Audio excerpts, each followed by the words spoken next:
interactive sweeping route by clicking on the highlighted areas for the streets.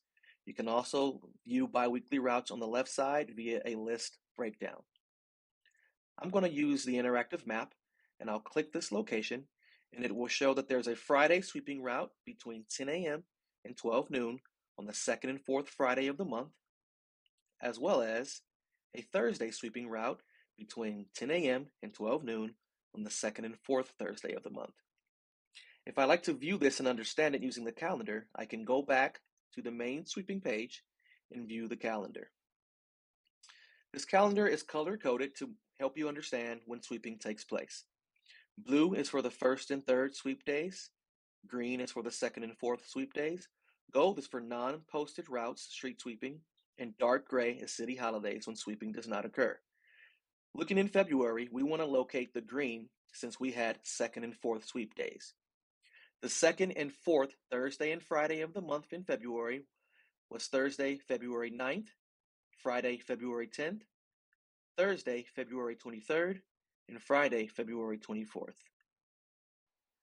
Parking enforcement will not ticket on days where street sweeping does not occur in your area. I hope you found this video useful, as it should further help you understand Street Services bi-weekly sweeping schedule.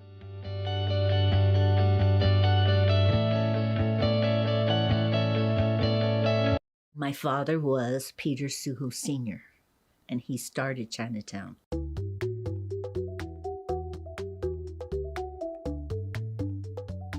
That's my earliest memories of working. I just knew they worked all the time, but we didn't even think about it. It's just like that was a normal thing you did. You go to work and you had to take care of, you were starting Chinatown, so you did all that. And what he did, he was always at a meeting or with people, mostly men at the time, family members of Chinatown that wanted stores or restaurants. Oh, this is Jinling Gift Shop. There's my dad and there's Mr. Chow. Oh dear, you spend hours there. In the back, we had like a kitchen and a toilet with a sink. And you know, we had no hot water. I mean, you boiled the water in the tea kettle if you wanted to make tea or anything. And that whole block is owned by the shareholders of the Los Angeles Chinatown Corporation, of which my father was one shareholder. And that's how, and he was able to get this piece of property to build his restaurant. But the streets there belong to the Chinatown Corporation. So it's a unique little city in its own. We're on the second floor of Phoenix Bakery at 969 North Broadway. In Chinatown. We are the second generation. It was our parents who started this bakery in 1938. We all grew up here. As soon as we could stand and do something useful, we were here. There were no preschools, no nannies, no child care, none of this, you know. And if my mother had to be down here to help, we were down here too. And some of my earliest memories are bagging fortune cookies down here. Yeah, I got a quarter for that big can. Yeah, we didn't get paid much either. It has strawberries in it. Lay money on it. Well, it's a sponge. Yeah, it looks like one of ours. It was a place that attracted a lot of the, quote, American folks. And there are also photos of the new Yihangui on Hill Street with a line of people out the door. You know, you would think that you were at a popular fried chicken place. We've had a long history of supporting immigrant businesses. If you go to some of the outdoor shopping places, you know, whether along the sidewalk or inside of the Dynasty Center or Alpine Plaza, you'll find immigrant entrepreneurs who have set up shop, you know, whether it's selling clothing or toys or music. You know, they're following a tradition that they've had before, you know, whether it's in Vietnam or in Laos.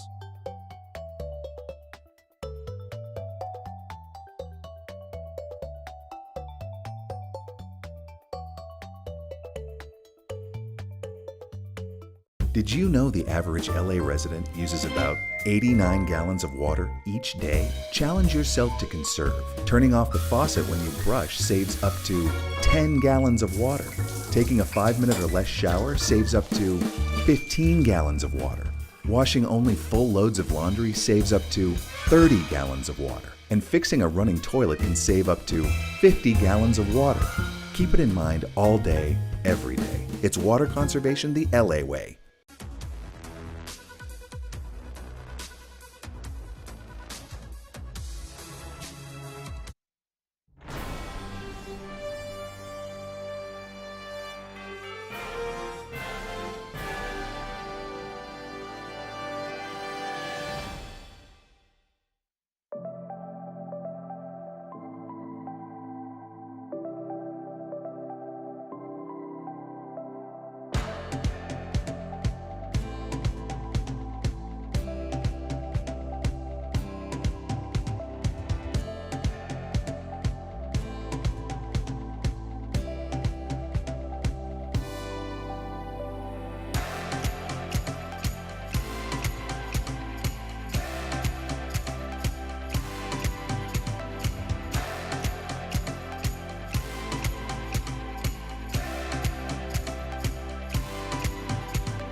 Good morning, everyone, and welcome to this meeting of your Los Angeles City Council. Today is Friday, March 10th, 2023. We're ready to begin today's meeting. If I can call us to order, please. I'm Paul Krikorian, President of the Council, and as permitted under Assembly Bill 361, public comment will be taken today, both via teleconference and here in person in the Council chambers. So we're ready to begin today's meeting. Madam Clerk, if you could please call the roll. Blumenfield, De Leon, Harris Dawson, Hernandez, Hutt, Krikorian, Lee, McCosker, Park, Price, Rahman, Rodriguez, Soto Martinez, Yaroslavsky. 11 members present and a quorum, Mr. President. Very good. First order of business, please. Approval of the minutes of March 8, 2023. Councilmember McCosker moves. Councilmember Hernandez seconds. Next. Commendatory resolutions for approval. Councilmember Blumenfield moves. Councilmember Rahman seconds. Next. Mr. President, would you like us to go through the agenda? Let's do. Items 1 through 18 are items for which public hearings have been held. Items 19 through 22 are items for which public hearings have not been held. Item 23 is a closed session item considered by the Budget, Finance, and Innovation Committee. 10 votes are required for consideration. Very good. Without objection, members, those items are now before us. Do members have any items that they would like to call special? Any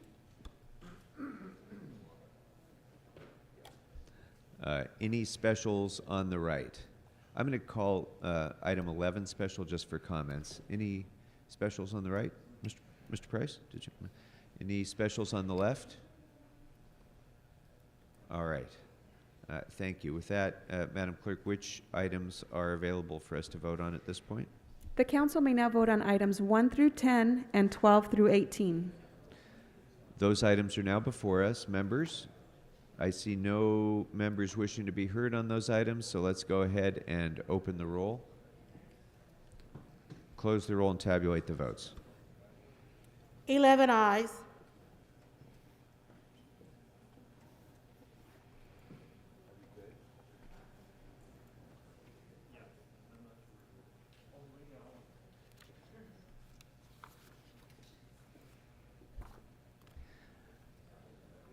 All right, item 25 is a matter that I'm informed has been considered by the Budget and Finance Committee, which recommends approval of the City Attorney's recommendations.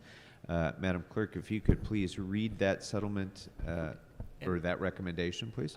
And actually, I have it, Mr. President. So it's okay. Item 23, and the recommendations are: first, to reject the offer by petitioner to settle the November 8, 2022 final ruling, the fee order by the trial court awarding attorney's fees to counsel for petitioner in the amount of $220,214, and dismiss petitioner's appeal of that ruling by payment by the city of an additional $150,000, which would be a total of $370,214, and authorize the payment of the court-ordered attorney's fees in the amount of $220,214 plus applicable interest from liability claim fund number 100-59, account number 00979, which is miscellaneous liability payouts.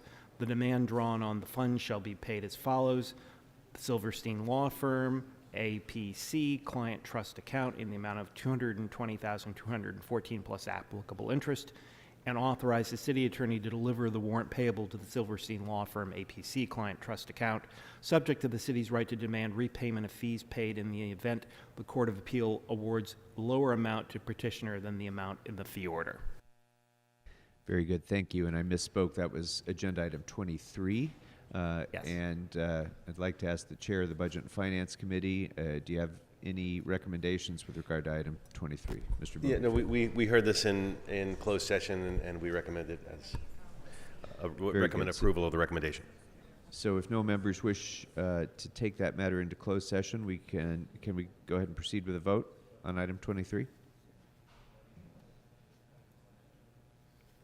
Is that available for us to vote on right now? Yes. Okay, then let's go ahead and open the roll, close the roll, and tabulate the votes. 11 ayes. Very good. And with that, we have a presentation this morning. We have a few presentations, but I want to start with a very special presentation by Councilmember Park.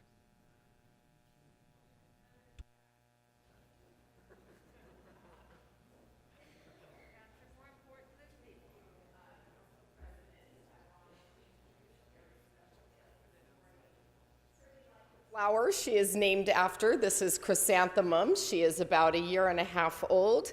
She weighs about 8 pounds. She is an absolute love bug, and she is available for adoption. Our animal shelters are at capacity around the city, and it's really important that we do what we can to get these animals into homes so that we can open up space for new animals. I'm going to ask you to hold her. It's also really important that we have our pets microchipped, and it's also really important that pet owners ensure that their contact information is correctly registered to that microchip. You can put your cell phone number as the correct contact information for your pet, and that way, if you happen to move, that information will stay with you in the event you need to be reunited with your pet. If somebody would be interested in taking Chrysanthemum home, we really do not want to send her back to the animal shelter. Her number is A2072817, and I'm going to have her hang out with us for a little bit in council this morning if anybody would like to come meet her. Thank you. Thank you very much, Councilmember Park. All right, that will take us next to the public comment portion of our meeting. Madam Clerk, if you could please read in the instructions for those who wish to call in. Thank you. As indicated on the agenda, members of the public wishing to offer public comment should call 669-254-5252 and use meeting ID number 160-535-8466 and press pound. Then press pound again when prompted for participant ID. Once admitted into the meeting, press *9 to request to speak. When it is your turn to speak, an automated Zoom voice will ask you to press *6 to unmute. Let me repeat, call 669-254-5252 and use meeting ID number 160-535-8466 and then press pound. Press pound again when prompted for participant ID. Once admitted into the meeting, press *9 to request to speak. When it is your turn to speak, an automated Zoom voice will ask you to press *6 to unmute. Thank you.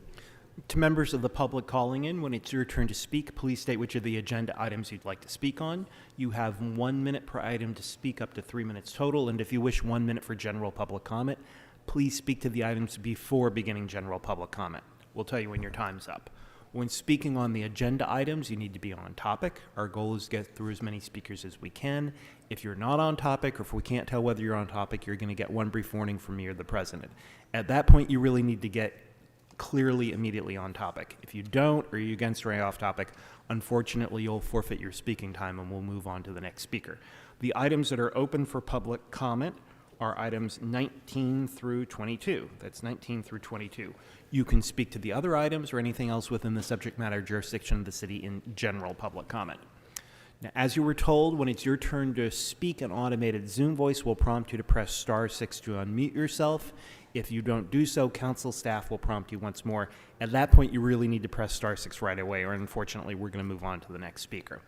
Finally, there is a brief time delay between the live broadcast, or between the live meeting and the broadcast, so two things are important. First, if you're listening to the meeting on multiple devices like Channel 35 or YouTube, when it's your turn to speak, please turn down the volume on the other devices right away. Between the time delay and feedback, it really causes a great deal of confusion if you're listening on the other devices. Second, because of the time delay, when you're waiting for your turn, please have one ear to the phone. We want you to hear in real time when it's your turn to press *6. If you're only listening on another device, you may not hear quickly enough, and unfortunately, you might get passed over. And with that, Mr. President, we are ready to take public comment. Thank you very much. And before we begin public comment, I do just want to take a moment to welcome a group of 6th graders that we have here from Stratford School in Altadena, California. If you could stand up and wave so we can all see you. Go ahead and stand up so we can see you. There they are. Thank you for visiting us here in the council chambers. We're glad to have you with us. All right, so we're ready to begin public comment, and we will start. I'm going to read off some names. As I read your name, please come on over to the left-hand side so that you can be guided to the podium. Oh, and before we begin our our first speaker, Mr. Soto Martinez. You wanted to be heard? My apologies, Council President. I would like to reconsider item 13 to call special so we can continue it for 2 weeks. Very good. So without objection, we will vote first on reconsideration. Let's go ahead and open the roll. Sorry, I will go ahead and second that motion. And the motion to reconsider is now before us. So let's go ahead and open the roll, close the roll, and tabulate the votes. 11 ayes. Okay, that matter is now before us, and Mr. Soto Martinez continued until what date? For 2 weeks. For 2 weeks. And for the record, that would be Friday, March 24. Very good. Without objection, that'll be the order. All right, we can now begin with public comment, so I'm going to call out a number of names. Arnold Sachs, Candido, Ace Anaya, and Bambi Salcedo.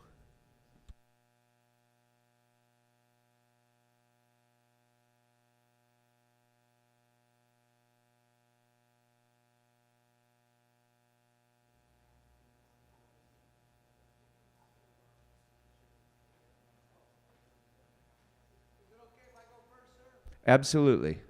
Come on up. Hi, Mr. Morales. Which items had you signed up for? Item 22 and public comment. Sure, go ahead. You have a minute for each. Yes, item 22, the Academy Awards.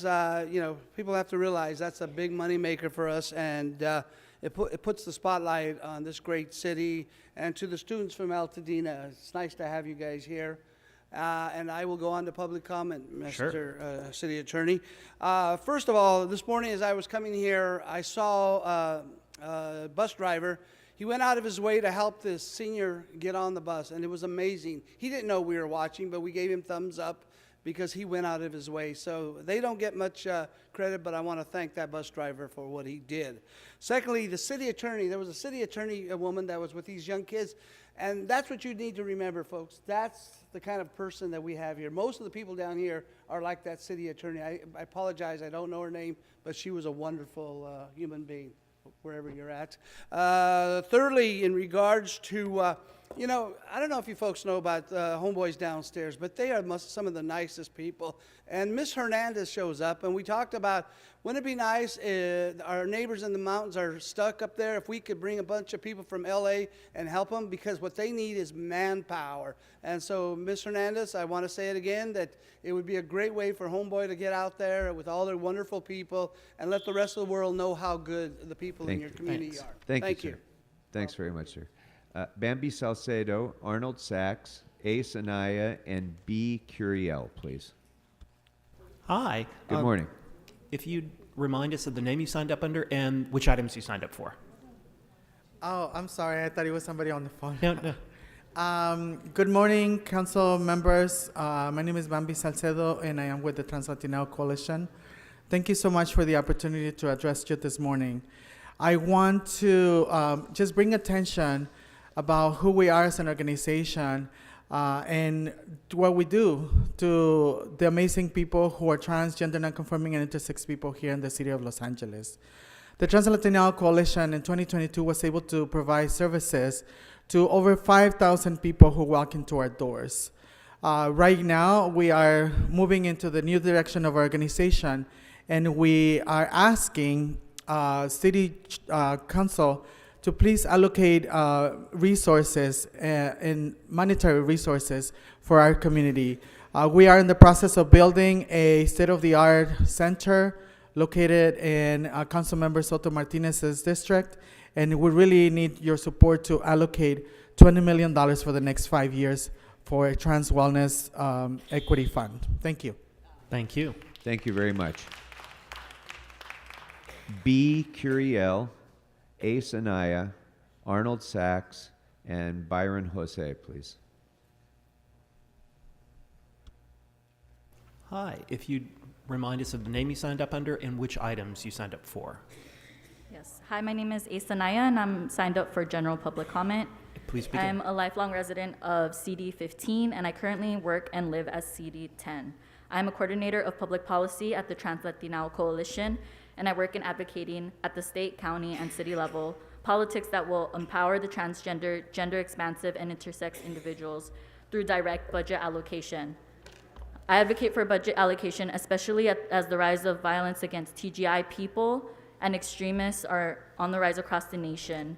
California is now a refuge state, as William Institutes counted 218,400 people in the state consider themselves TGI.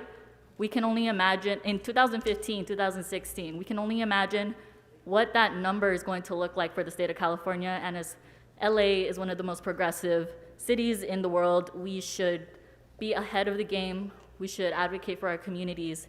And I thank you all for your time, and I thank the community here for supporting everything that we do. Thank you very much. B. Curiel, Byron Jose, Jennifer Murphy, and Andrew Reddick, please. Hi, if you'd remind us of the name you signed up under and the items you want to speak on. Good morning. My name is B. Curiel. I signed up for general public comment. Fantastic. You have a minute. Please begin. Good morning, everybody. I'm here with my team at the Trans Latina Coalition talking about the urgent need to invest in our transgender, gender nonconforming, and intersex communities. I currently serve as a training coordinator at the Trans Latina Coalition, and some of the work that I do is to train and really dive into some of our interim housing shelters to see how they could better serve our communities. While we know trainings help and we know that visibility is important, there is a necessity to dive deeper and not just provide Band-Aids to our community's issues. I really urge you all to listen to our community today and to listen to how important it is to invest in our communities. What my colleagues are doing at the Trans Latina Coalition is not just groundbreaking for the city or the state, but groundbreaking for this country and the world. TGI people have always been here, we continue to be here, and we need everybody's support. I thank you all, and I thank my community for showing up today. Thank you very much. I'm here with y'all. Thank you very much. Byron Jose, Jennifer Murphy, Andrew Reddick, and Donald Harlan, please. Hi, and if you'd please tell us the name you signed up under and what do you want to speak on? Good morning, everyone. My name is Byron Jose, speaking on general public comment. Great. Good morning, council members. It's great to see most of you here at the Horseshoe, listening to the public and our concerns. My name is Byron Jose. I am part of the Trans Latina Coalition, longtime resident of City 8. Again, it is going to be Trans Day of Visibility on March 31st. So we look forward to working with all of your offices and the mayor's office to ensure that there's a budget item for TGI, for transgender, gender expansive, and intersex communities in this year's budget. Again, the city, especially this body, has a mandate to ensure that we're investing in lives. We're no longer criminalizing our peoples. We're no longer investing, we're truly investing, right? Not just words and proclamations and motions, but actually through your funding and through the resources that you're allocating for our communities.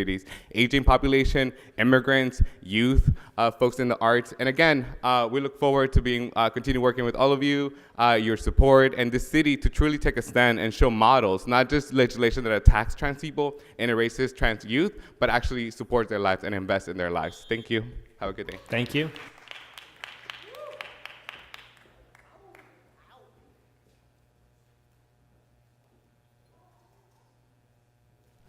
Hello, Mr. Okay, Arnold Sachs, Jennifer Murphy, Andrew Reddick, and Donald Harlan, please. Hi, Mr. Sachs. Which items did you sign up for? I signed up for, the last 20s? The items, let me see. So we'll just make this simple. You have 3 minutes for items 19 through 20, 23. 22. Okay, so 19 refers to funding for community improvement and street furniture projects. It's that "and" word. That's pretty tricky. A lot of people don't realize it can be inclusive or exclusive. The redevelopment funds, the AB 1290 funds, which was discontinued by the state back in about 2015, but they're still getting it. So I'm wondering if somebody from the community can go out and inspect some of these retail markets. This is from the Dollar Tree. It says Dollar Tree on the top. but they're selling items over $1.25. So Mr. Sachs. Mr. City No. Attorney, I Let's- said something from the 1290 funds, okay? Get people from using that in the community yeah, to go out this- and inspect some of these stores. No, Mr. Yeah, Sachs. I know. Did they ever find your mind for you, Mr. So City let's Attorney? let's stick with the items, or you can go to I general. am. So, item 22 refers to the Academy of Motion Picture Arts and Sciences. They just had a story about it on this morning on the news. Here you have an A.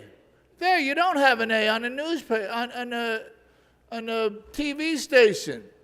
There's a lot of buildings that don't have the letter A on them. They're all inverted V's. How do you spell words without a capital A?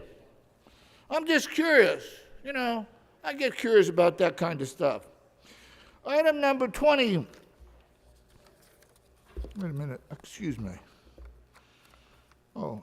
Item number 20 refers to authorizing the Bureau of Sanitation to prepare and apply for a federal reclamation Water Smart grant.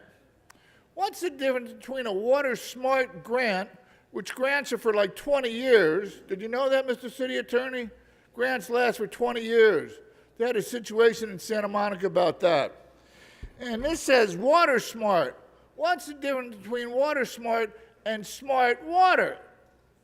I've seen Smart Water being sold in a lot of stores, but I've never seen Water Smart being sold in a lot of stores. Maybe you could have people go out and inspect some of these grocery stores.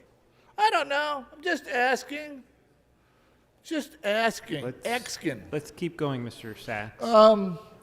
So again, back to community improvements. Did you notice there's a lot of shit and trash all over a lot of these communities?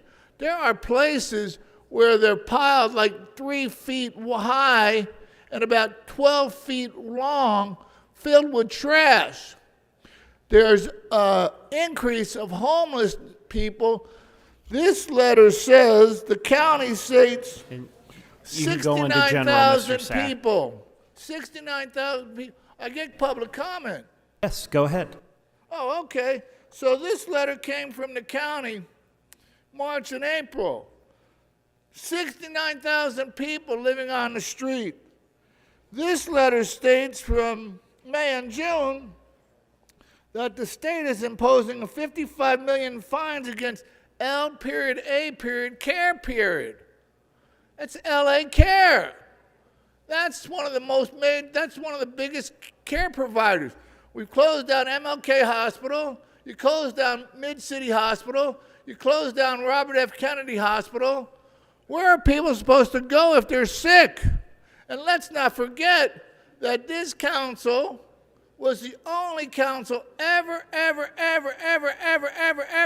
to have a Negro dressed up as a grand wizard for the KKK in city council chambers for like 10 meetings. What the fuck was that all about? Why didn't anybody object? Thank you, Mr. Sachs. Your time's expired. Thanks, Mr. Sachs. All right. Jennifer Murphy, Andrew Ruddick, Donald Harlan, and Camille Lewis, please.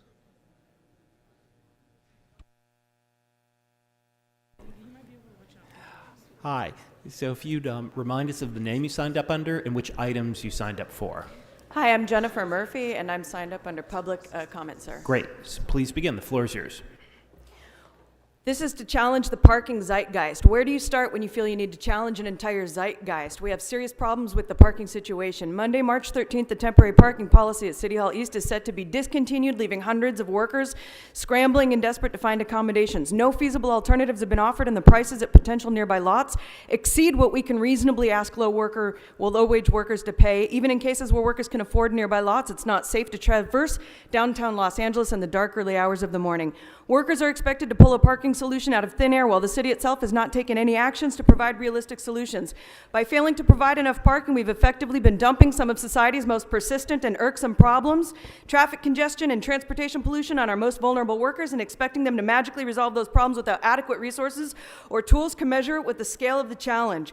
Our current parking policies cruelly penalize civic centers' lowest paid workers who are already hard-pressed to make ends meet. I contend that it is categorically inappropriate to expect expect those with the least resources to shoulder the responsibility to envision and enact solutions to globally vexing quagmires, and I do have more I'd like to submit, please. Absolutely. If you could just present it to the sergeant, that'd be fine. There's sergeant, she has a paper that she'd like to give you. Thank you, Ms. Murphy. All right, thank you. Andrew Ruddick, Donald Harlan, Camille Lewis, and Emily Garcia, please. And Mr. Ruddick, which items did you want to speak on? General comment, please. Please begin. Thank you. I'm here again today, a year after my initial in-person comments to this council, still calling for common sense action for the removal of Donald Trump's name from the Walk of Fame. Every one of your offices has received that petition, now with over 3,100 signatures. As of today, only council members Blumenfield and Rahman and former council member Bonin have responded to that petition. That confounds me. So I'm again sharing your own words from 8 of you here, 6 days after an insurrection against the United States which led to American deaths, 141 wounded law enforcement officers, and the most expansive criminal investigation this country has seen. These are your words. These are your words, your professed values, your own calls for action via Section 4 of the 25th Amendment. It's now 793 days since January 6th. Our Mayor Karen Bass acknowledged 2 months ago the ongoing threats to our democracy and that, quote, we must do everything we can at every level of government to fight back and stop it, and we will. And I'm sorry, but you haven't. So please act. Thank you. Thanks, Mr. Ruddick. Donald Harlan, Camille Lewis, Emily Garcia, and Dr. D, please.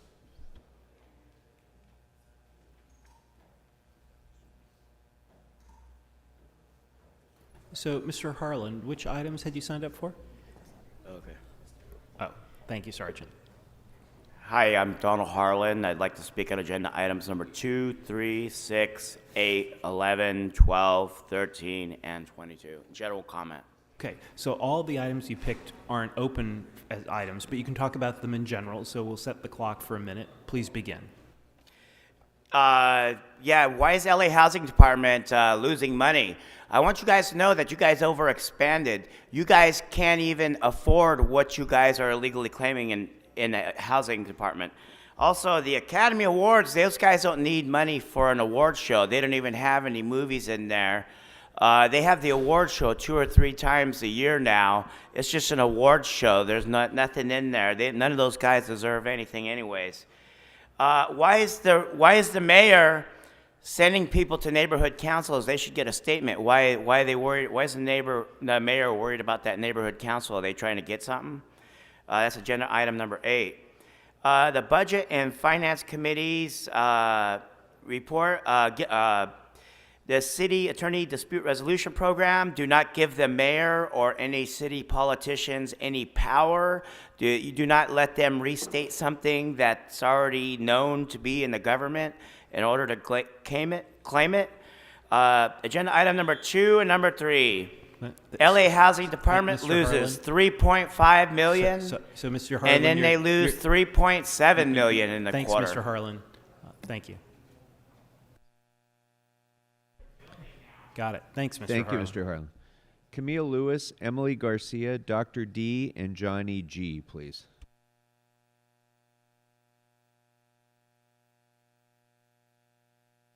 Everybody, good Hi. morning. If you could remind us of what name you signed up under and for which items. Public general comment. Okay, and the name was? Hello, everybody. My name is Emily Garcia. I'm here with the Trans Latino Coalition. I'm part of the outreach team. And as Bambi Salcido, our CEO, was saying earlier, you know, we do need funds because as a young transgender woman, I was on the street, I was on drugs, and if it wasn't for the Trans Latino Coalition, I would have been either dead or like on the streets, or I don't even know what I've been out right now. But this Trans Latino Coalition have done a lot for me, which I thank Ms. Bambi Salcido and everybody else over here, which because our community doesn't have a lot of resources, they look at us like, you know, like, they don't, like, we're trash or we're stuff like that. We get a lot of discrimination, which I think it should need to stop, and we need all the resources that we do need, because a lot of us, just everything is connected: prostitution, drugs, just being a transgender, it's a stroke, drugs, man, everything is connected. So which that needs to stop too. And thank you so much. And as a woman once states, down. Thank you. Thank you. Thank you. Camille Lewis, Dr. D, Johnny G, and Levon, please. Hi, Ms. Lewis. Which items had you signed up for? Public comment. Sure. I love Bambi and the Trans Latino Coalition. You guys are so great. You've had meals on Wilshire that have fed people. Do you remember Camille? She was very, very close with me. We looked alike. We had the same name. I loved her very, very much. Bambi, it's so. I wanted to take this time, but they know they're fascists. You're great. I hope you get the money.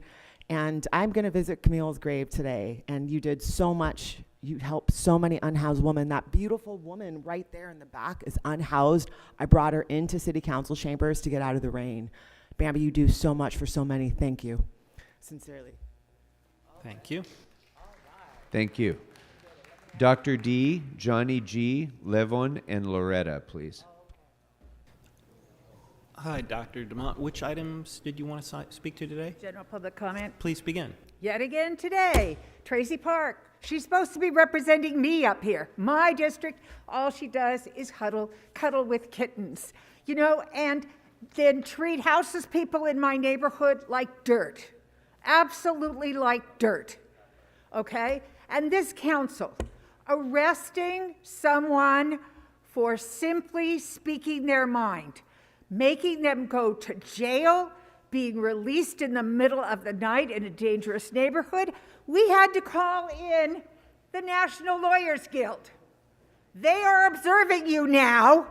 They're going to report what you are doing, and they are supporting us, not you. So be very aware of that. This council needs to get rid of Kevin De Leon, and you're not doing it. You are not doing any of the good things that you need to do for this city because you're so focused just on yourselves and the money that you get from developers and others. Thank you. Thank you. Johnny G, Laura Galvan, Levon, and Loretta, please. Mr. Harlan, please. So, Speaker, would you remind us of the name you signed up under? Which items you want to speak on? Johnny G and public comment. Great. General. Please begin. Good morning, City Council. I want to give you an update with my conversations with the Valley Food Bank. They stated that they were not interested in restarting a relationship with St. Elizabeth and its pantry. Can you imagine St. Elizabeth is the poorest church in the LA Catholic Diocese? There is such a great need for help from the Valley Food Bank. I guess they would rather watch the food spoil than give it to a Catholic church, which they admit in a conversation with Mr. Merez. In listening, they didn't want to reignite a relationship with the Catholic Church. By the way, we Catholics are also Christians and human beings. Thank you. Thank you, sir. Thank you. Laura Galvan, Levon, Good Loretta, morning. and Mari Mar Good morning. Martinez. Can I? please. I'm doing public, general public, Okay, and thanks, can Mr. I have a little moment because I'm a little older. I'm 81 years old, and I'm from District 2. Mr. Paul, and good morning, I'm sorry. everybody. I'm representing Miss Trans Latina, Miss Bambi Lacido. She's another Liz Taylor. If y'all knew who Liz Taylor was, I've been discriminated. I have been going through a lot of things in life, and Trans Latina has helped me, and we had to stop and help the seniors and also the future that's coming. One day my legacy will be here. I'm gone, like Miss Taylor. Liz Taylor is a wonderful woman. I got to meet her and work for her foundation, and I wish that y'all can do good and make a better safe for the transgender community, because I've been to jail for dressing up. I've been through a lot in life, and to make it to 81, I should have an award to make it here and staying alive. You got it, Mr. Paul. Please look out for our community, and God bless you. Thank you so much. Levon, Loretta, Mari Mar Martinez, and Matt Inoue, please. Hi. So if you'd remind us of the name you signed up under and what you want to speak on. Oh. That's fine. We have one. She can go ahead and begin. Por favor, comience. Hola, buenos días. Hi, good morning. Buenos días a todos. Mi nombre es María del Mar Martínez. Good morning to all. My name is Maria del Mar Martinez. Y vivo en el distrito 13 por 20 años. I've lived in District 13 for 20 years. Actualmente formo parte de la coalición Translatina como case manager. And I presently form a part of the Latina Transgender Coalition as a president Del programa Center Excel Elderly Trans. of the Mi Center labor- LED Trans program. Mi labor es navegar con las clientas de la tercera edad. And my duty is to help the clients that are in over age, third age, El cual les ayudo con vivienda, alimentos y transportación a sus citas. I help them with housing, food, and transportation to their appointments Y otras necesidades que las clientas necesitan. and other necessities that these clients may need. Actualmente, esta comunidad enfrenta un gran problema de antaño, So presently, this community confronts a problem that's been present for years, como es la discriminación tanto social y laboral, such as social discrimination and labor discrimination. por los cuales les pido su atención y apoyar a esta comunidad tan vulnerable que se encuentra ahorita. Therefore, I ask for your attention in supporting this community that's so vulnerable for now. Thank you. Thanks. Thank Gracias, you. señor. Gracias. Matt Inouye, Levon, Loretta, and Mr. G, please. Hi, if you tell us the name you signed up under and which items you signed up for, please. Buenos días, mi nombre es Laura Galván. Pertenezco al Distrito 13 de Los Ángeles. My name is Laura Galvan. I belong to District 13 in Los Angeles. Estoy aquí en apoyo a Translatina Collection, como apoyo fiel a mi comunidad. And I'm here to support the Trans-Latina Coalition and faithfully support my community. Para pedirles su ayuda y protección a nuestra comunidad, ya que al paso del tiempo seguimos siendo discriminadas. Asking for your help and support for our community because as time passes, we continue to be discriminated. Nuestra presencia hoy está aquí para pedir de una manera, implorarles su ayuda y su protección a nuestra comunidad. Translatina Collection And we are here today, Trans-Latina Coalition, begging for your help and support for our community. es la única comunidad que se ha hecho visible para apoyar a todas mis hermanas trans. And this is the only community that's visible to support the transgender community. Gracias por su apoyo y por todo lo que puedan hacer por esta comunidad. Muy buen día. Thank you for your support and everything you can do for our great community. Have a very nice day. Gracias. Muchas gracias, señor. Thank you. Thank you. Levon, Loretta, Matt Inouye, Mr. G, and Stacy Cigar Bollinger. Hi, good morning. My name is Levon. I'm resident of this city, and I find out my pictures all over the city on LA Opera advertisement. I try find out what is going on. I asked the cop, and I got beat up by them, and I end up jail. And I am here to ask somebody to help me to find out what is it I can find out, and I'm scared of to go to the cop again because I know I'm gonna end up jailed for sure.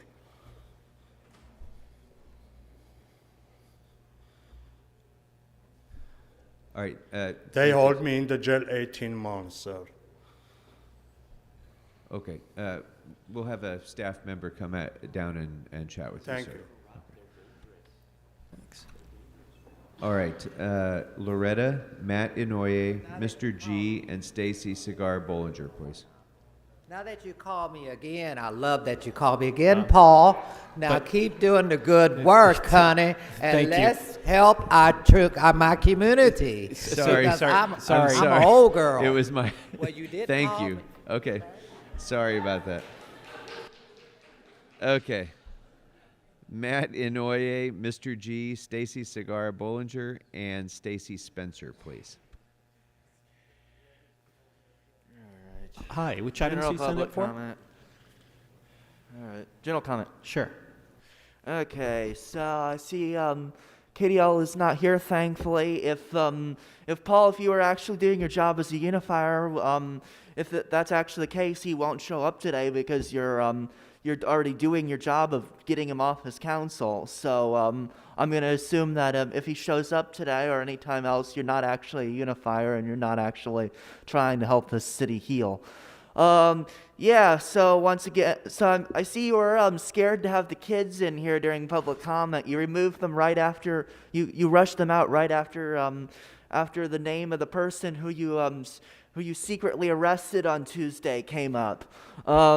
Yeah, you're never going to silence anyone. Yeah, KDL still needs to resign.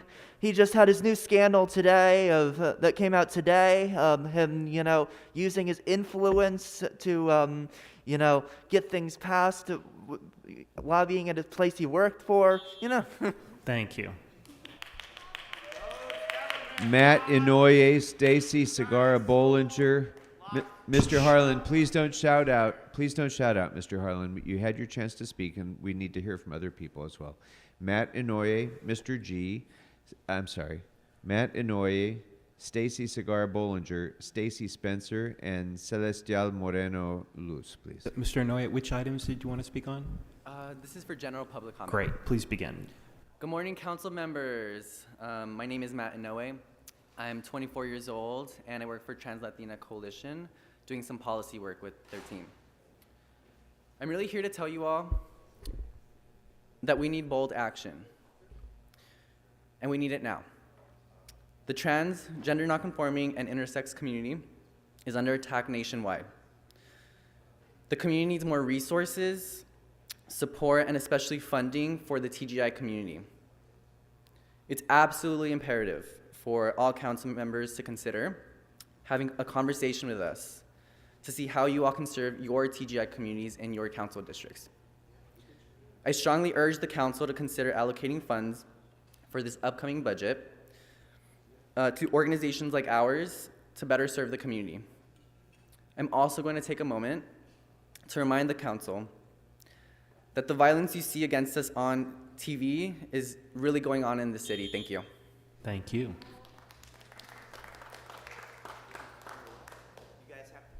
Thank you. Stacy Segarra Bollinger, Stacy Spencer, and Celestial Moreno Luz, please.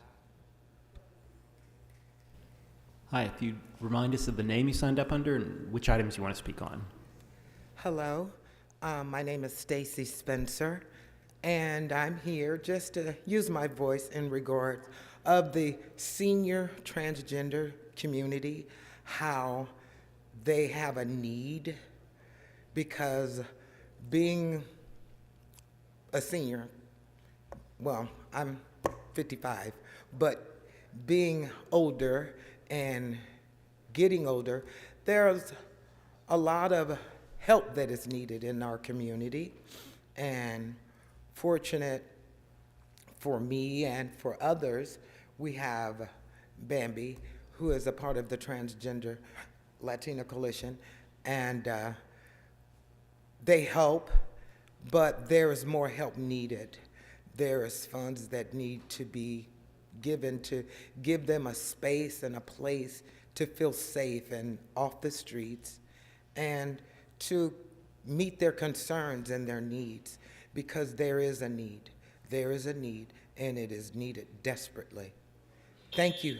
Thank you. Thank you. Stacy Segarra Bollinger and Celestial Moreno Luz. Mr. Harlan, again, please. You had a chance to speak. Please let other people have a chance to speak as well. And hi, which items would you like to speak on today? General public comment, please. Sure, please go ahead. I'm going to talk about accessibility today. Thankfully, Kevin's not here, so you're all spared from my singing voice. So I've brought this up before, but 500 years to fix the sidewalks. LA hasn't even been here for 500 years. So that's silly. We should question the data behind that. And then along with that, we're seeing a lot of settlements for trip and falls where on our sidewalks. So people with mobility issues can't wait 500 years to leave their homes in Los Angeles. But the other thing I want to talk about is language accessibility and accessibility on Metro. I noticed today that there's no Spanish or Korean language translations when they're leading up to the stops. So for non-English speakers, it's gonna be really hard to navigate safely to where they're going. And also, none of the security officers at the front speak Spanish. That's also a problem. Thank you. Thank you. Thank you. And the last speaker that I have signed up here in council chambers is Celestial Moreno Luz. Good morning. Hi. Hi, I'm speaking on the public comment. Sure. My name is Celestial Moreno Luz. I'm a resident of District 10. I currently serve as a community advisory board member of the Trans Latinao Coalition and the program manager at Reach LA, an organization currently empowering LGBTQI plus people of color for over 30 years that resides in District 14. As a survivor of the war on drugs, as an advocate of a social tool of art as liberation, I demand that the council members prioritize the livelihood of TGI, transgender, gender expansive, and intersex communities by directly funding programs that prioritize the arts as a vehicle of healing and leadership development for TGI youth, as well as hold school districts accountable in the city of Los Angeles to the California Healthy Youth Act and the FAIR Act to be inclusive of TGI curriculum and their contributions of TGI history. Lastly, please do not allow the integration of SPOT in the streets of Los Angeles that was donated by LAPD Foundation. Thank you. Thank you. Thank you very much. Mr. Harlan, please. Thank you. All right, that was the final speaker that I have signed up in the council chambers. We'll be going to the phones in just a moment.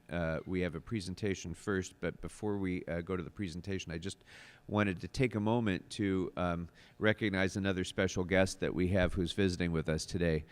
Members, 35 years ago, the province of Lori in Armenia was devastated by a catastrophic earthquake in which 25, they don't even know the exact count, but between 25 and 50,000 people were killed in that earthquake in the closing days of the Soviet Union. And that earthquake galvanized Armenians around the world to come to the assistance of Armenia, and it very much solidified diasporan support for Armenia. It also helped to lead to the end of the Soviet Union, because as people saw the Soviet response to that earthquake, when they saw the poor condition of the buildings that had led to so many deaths caused by the Soviets, it furthered the already ongoing movement for democracy and freedom, not only in Armenia, but throughout the Soviet Union. And when that earthquake struck, there was a young man who was 17 years old, who had grown up in the town of Spitak in Lori, and that young man who endured that earthquake grew up to become the mayor of Spitak. And I want to just tell you, before I recognize him, just tell you a little bit more. He, after he graduated from college, went to work in the government and eventually became the equivalent of the Postmaster General for the region of Lodi and surrounding areas. And there was a time when he was going to be promoted, but none of his other employees were going to be promoted. The government chose just to promote him, but not any of the people who were working for him. And his response to that was not only to turn down the promotion, but to resign from his position and stand in solidarity with the people who worked with him and go on strike. And as he gained in popularity because of that and other principled positions, he ended up becoming the mayor of the town that he grew up in. And so I'm very pleased to be able to welcome to our council chambers the mayor of Spitak, Armenia, Mayor Ojar Nigogosyan. Mayor?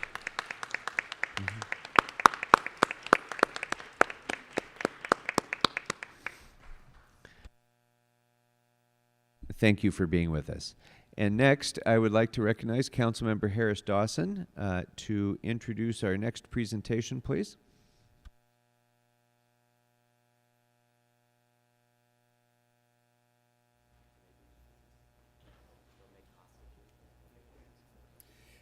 Thank you so much, Mr. Chair and members. Good morning to everyone in the chamber this morning.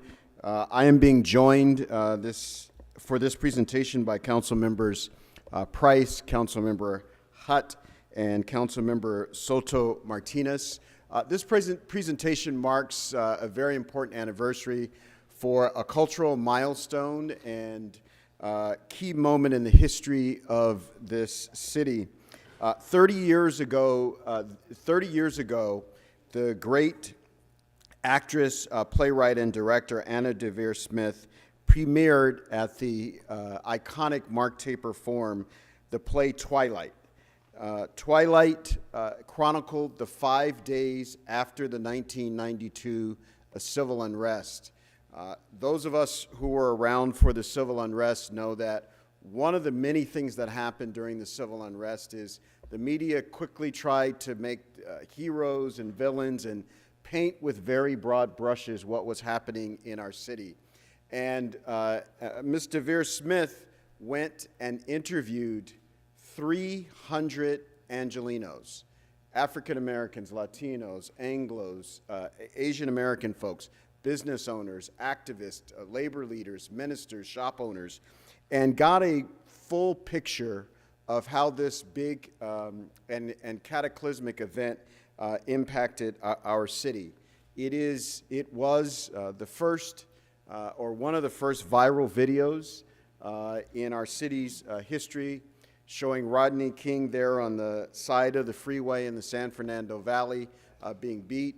Those of us who were around also remember just a few months before that, the killing of Latasha Harlins in a convenience or liquor store on Figueroa and 92nd Street, also caught on video and played over and over and over again and burned into our psyche.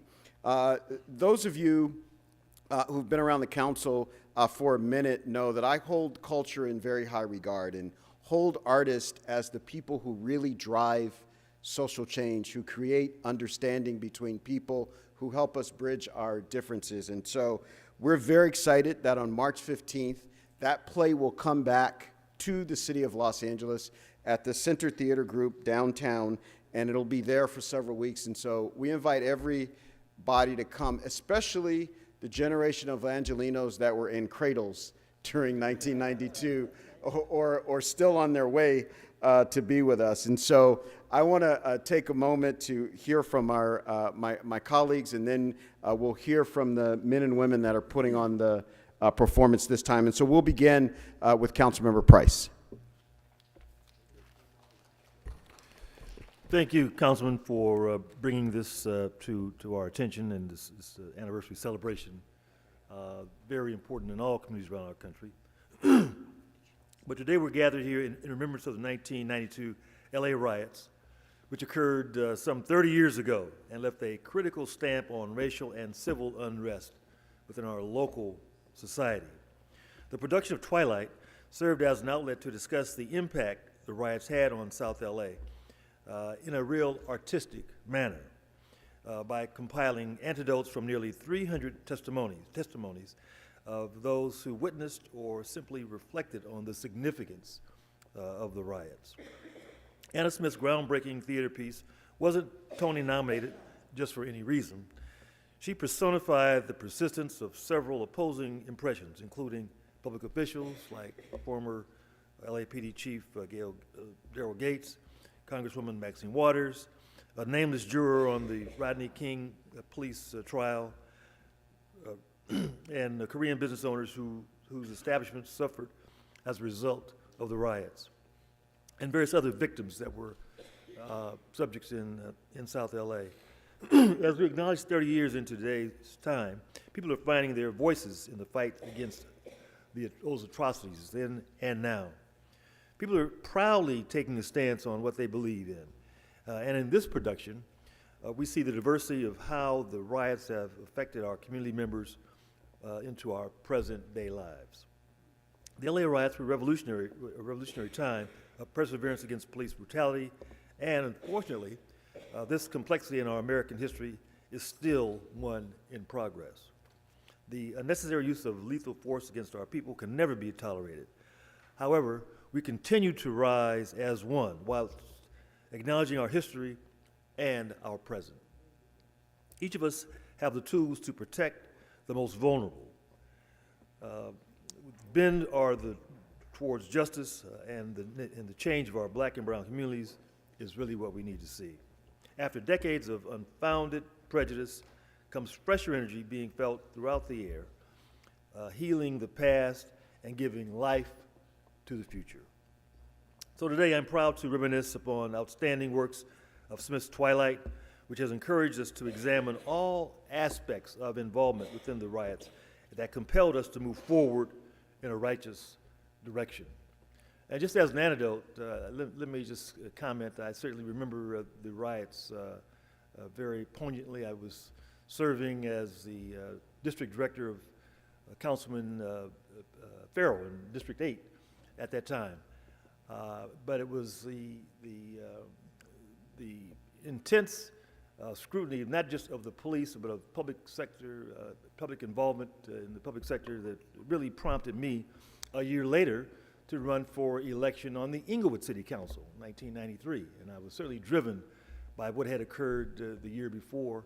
And I'm still driven by the desire to make a difference, to make a positive impact, and to make sure that our voices, our community voices are heard. And so again, just a real honor for me to join my colleagues today and to acknowledge the important impact that this artistic production had then and now as we continue to reflect upon the kind of society we want to live in and the kind of society we expect to support our families and our kids. Thank you, Councilman. Councilwoman Hutt. Good morning. Good morning, President. And thank you, Councilmember. Thank you. Marquise Harris Dawson, Councilmember Price, and Councilmember Soto Martinez. I'm happy to celebrate the work that Anna Deavere Smith's landmark American play has done here in Los Angeles and throughout Twilight. The production relied on testimonies of 300 people that had lived experiences. I was a young mom at the time and frightened to death, honestly.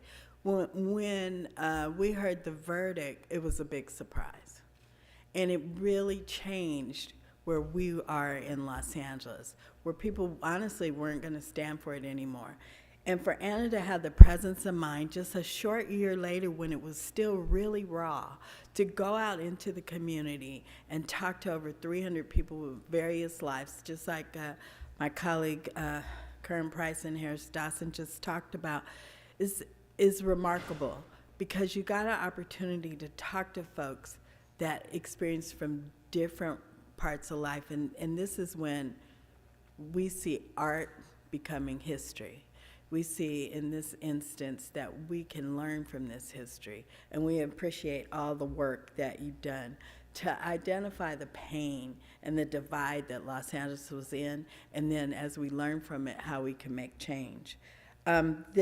This production reminds us of the significance of oral history and visual history.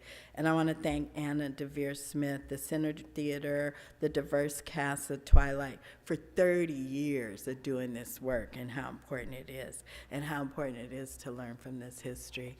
And how glad I am that we are in a society that could show the ugliness so that we can do something about it. So thank you.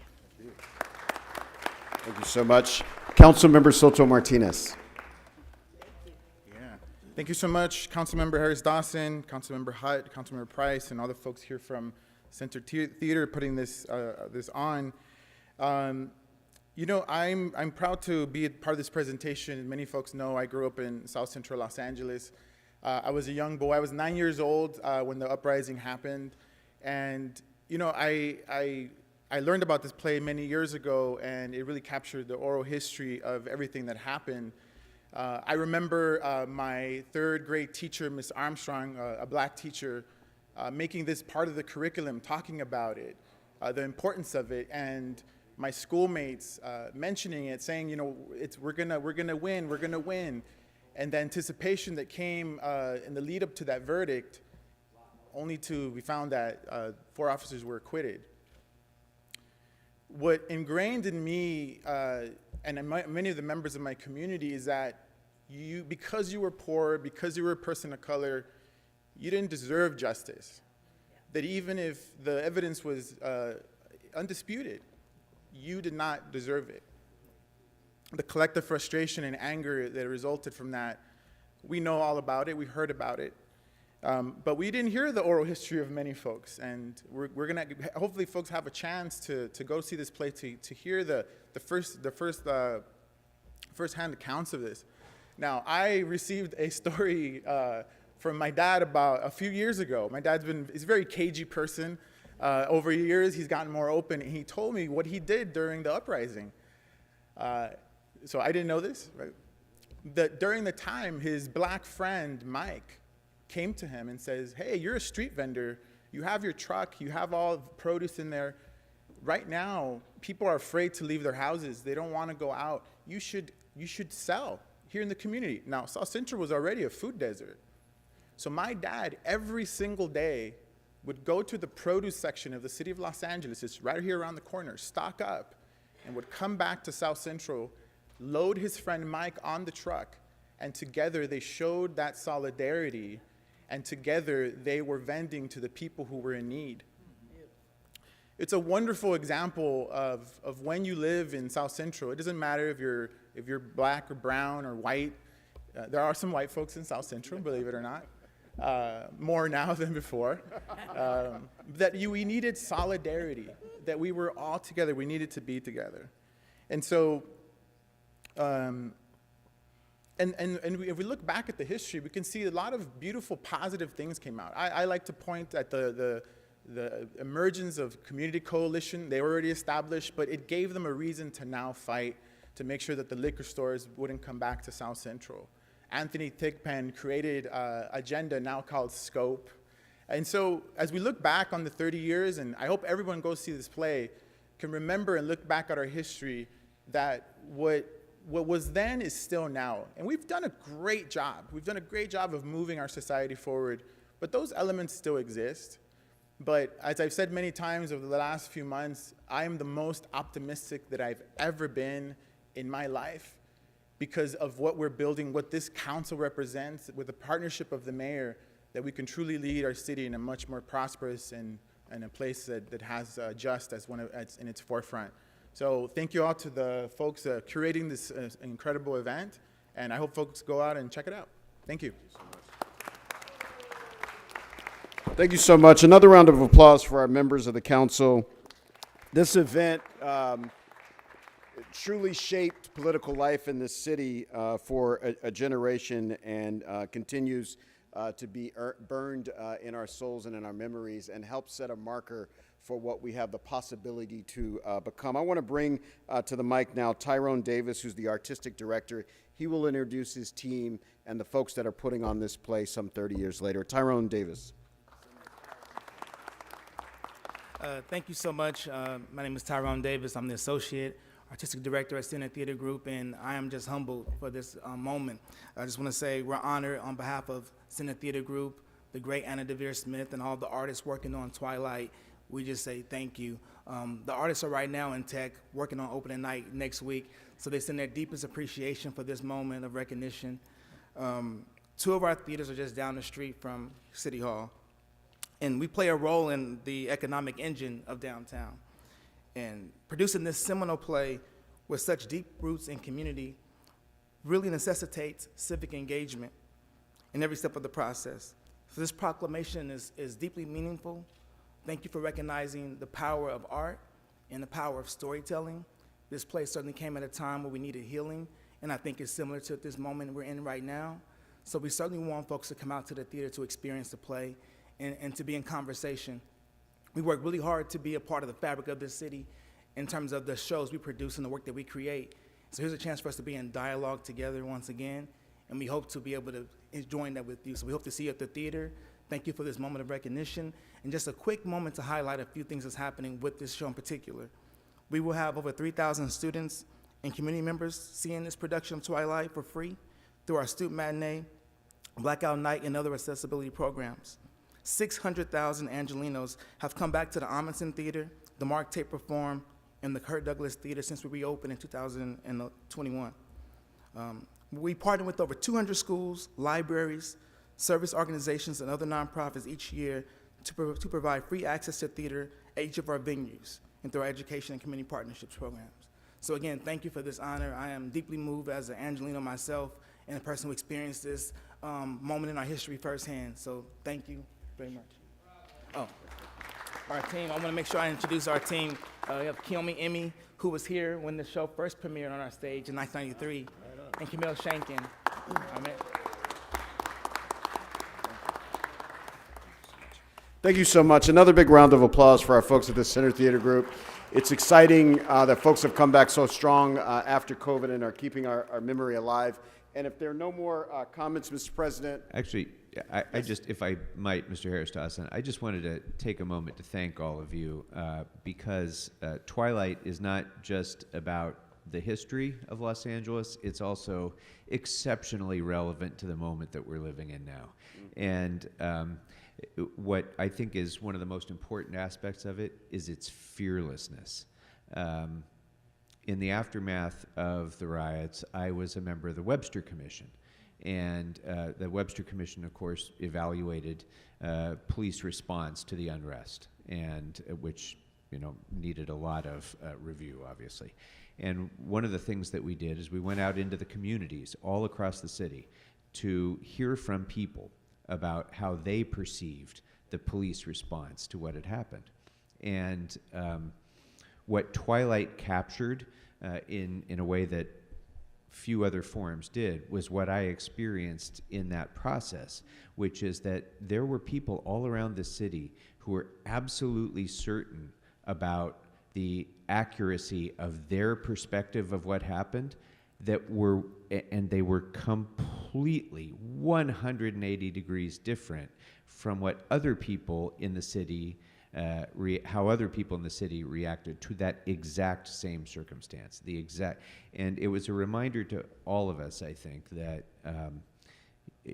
our perspectives are shaped by where we come from, what our life experience has been, where we are, the direction from which we are observing things. And those may very well be different than our neighbors, but our neighbor's perspective is nonetheless relevant and important. And I think it's something important that we remember today when we can be so divided as well. So Twilight, I think, played an important role in the healing of Los Angeles at that time, and it can be an important vehicle for healing now in this moment that we're facing right now as well. So there's a case in point. But thank you very much, Mr. Harris. Ms. Lewis, be quiet. Be quiet or you'll be removed. You'll be removed if I have to warn you one more time. So on behalf of this council and the mayor, we want to present to you this certification, this commendation for the work that you all have done and continue to do to help demonstrate for us in real life ways that we can all see, touch, and feel, that we might have got in different doors, we might be riding on different floors or different sections, but as Angelinos, we are all indeed in the same boat. So thank you and congratulations.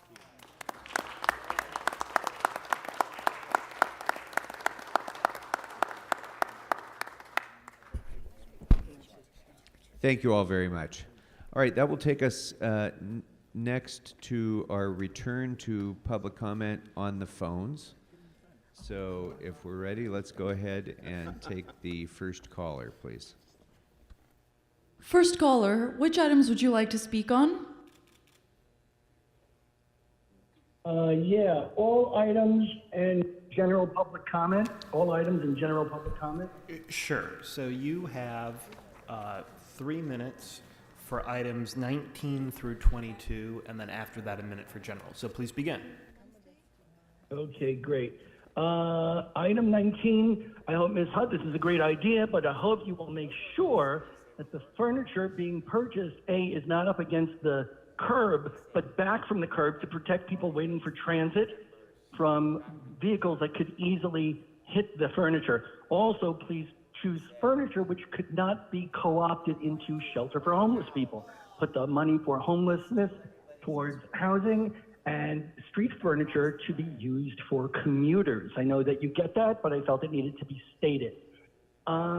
Regarding the Bureau of Sanitation, you need to be careful. It has recently been sued for $15 million for wrongful death. I think that is a more important pursuit than this WaterSmart grant. WaterSmart grant is good, but safety of the public must be first.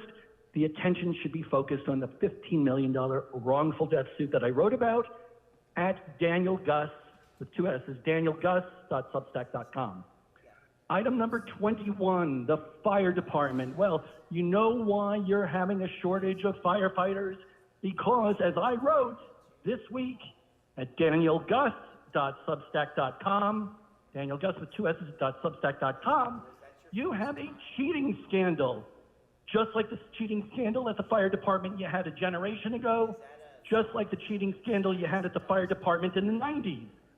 Why aren't you responding to the cheating scandal? That's why you need this FEMA funding to get more firefighters and a new engine company, because you're more than 300 firefighters short as opposed to 150, because you can't get good people who are qualified without lowering the standards. And I proved that you have lowered the standards so that you could have equity rather than quality.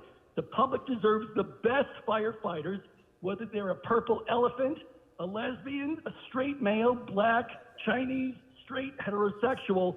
Focus on why you have this deficit of firefighters, like I explained and will explain again next week at danielgus.substack.com.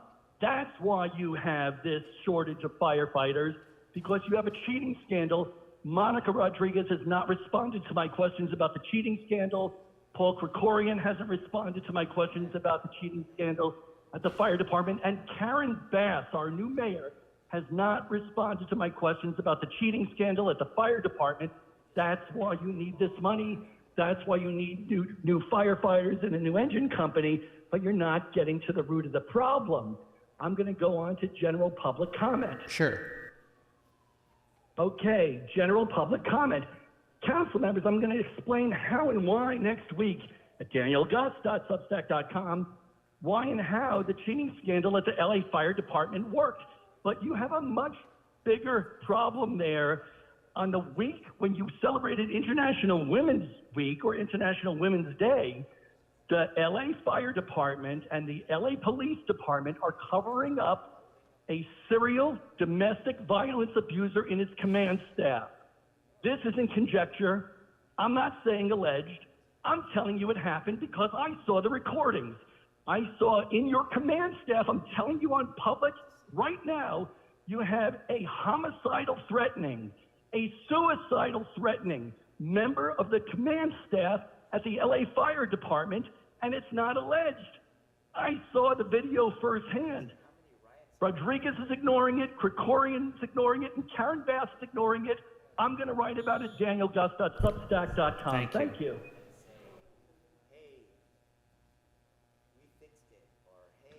Caller, which items would you like to speak on? Yeah, I'd like to speak on all items, please, and general public comment.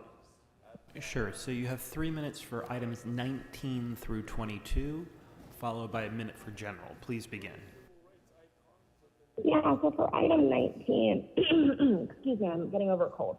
For item 19, I want to say that it's really nice to see our city council supporting our neighborhood councils in the kinds of things that they want to do in terms of community improvement. Unfortunately, the city council is not supporting our neighborhood councils with regards to the municipal lobbying ordinance. So it seems like, you know, when we fight to get small things done, like street furniture, that's something that you guys can do, but when 45 of us come together to demand, you know, better municipal lobbying ordinances and more transparency, that's not something that you can do, and that's really deeply troubling. Neighborhood councils aren't just there to fight for small community improvements. We're there to fight for a better city. And interestingly enough, SORA was one of the ones that talked about the nonprofit exemptions needing to be lowered instead of massively expanded as they were in the last meeting. Then I also want to talk with item 21 about the staffing for adequate fire and emergency response.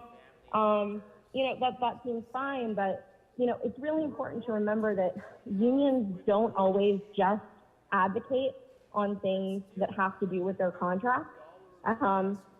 They often do things outside of their contracts. I know that we've seen quite the scandal within the LA City Fire Department with allegations of sexism, harassment, and there's been quite a bit of lobbying around that.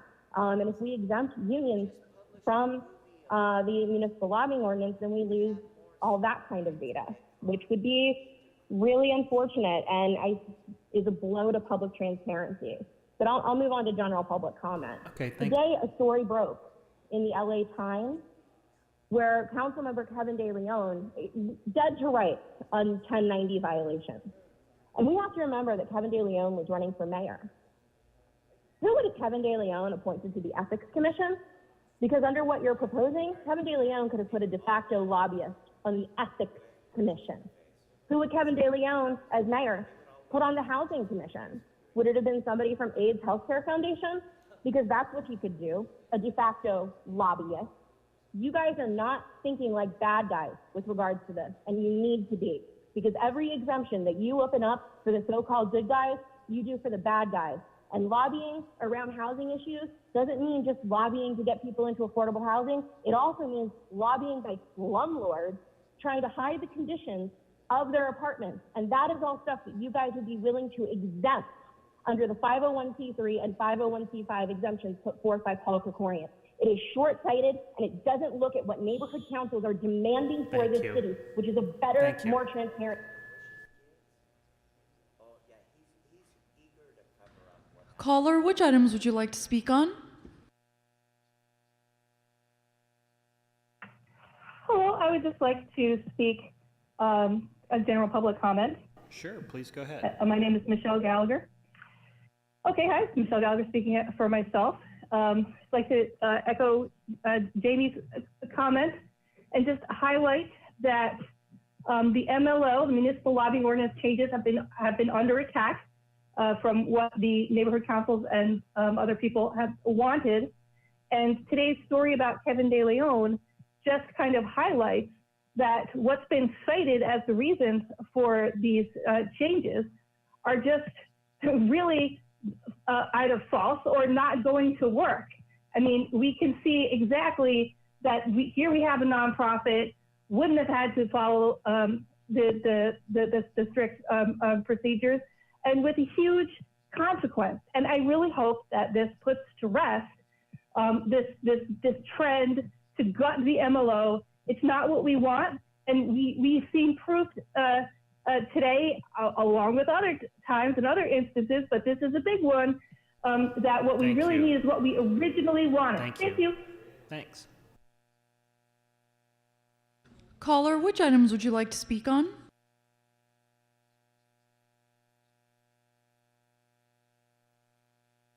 Hello, can you hear me? We sure can. Which items would you like to speak on? Okay, I'll speak on available items and general public comment. Okay, so you have Item three. 22.